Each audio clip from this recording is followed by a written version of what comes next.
How to create and edit trigger zones. The trigger zone is a designated area created around a place. When a visitor enters this zone based on their GPS, their phone launches the audio narrative of the place on a tour. For those simply passing by without a tour, a notification alerts them about the place, allowing them to play the audio and discover more. The default trigger zone is a circle with 25 meters radius around the place. When creating a trigger zone, two key factors must be optimized: shape and size.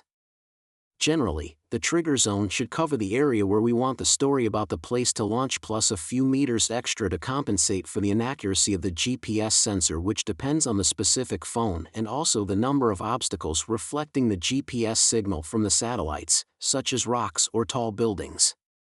But usually 5 to 10 meters extra is reasonable for walking and 20 meters for driving tours when the visitor moves faster.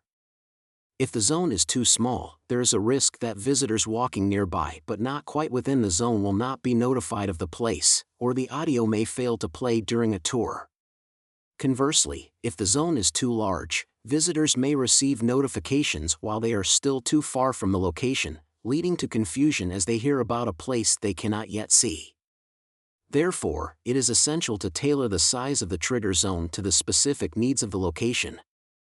If you do trigger zones yourself, it is important to try them in practice during the guide preview and optimize. Obviously, larger objects need larger trigger zones.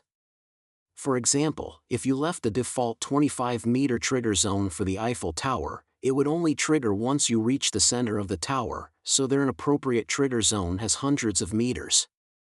You can opt for the default circular shape and just change the radius or replace it with a polygon that provides the best flexibility. Before creating a new polygon trigger zone, it is important to delete any existing zones, including the default one, and start anew. For our customized shape, we ensure that it encompasses all access roads from which the place is visible from a distance. This guarantees that visitors approaching from any direction will trigger the audio at the appropriate time. The final step is to save the trigger zone, and once that is done, it is ready for use.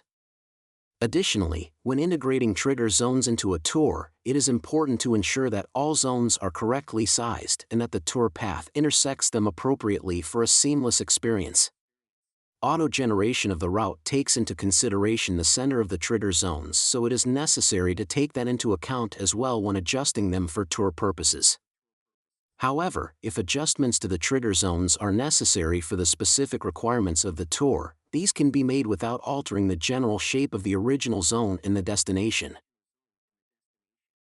For example, if we want the audio to play when a visitor reaches the end of the bridge, we can adjust the trigger zone accordingly within the tour settings. After refreshing the page, the zone will be updated and the visitor will trigger the audio at the precise spot we intended.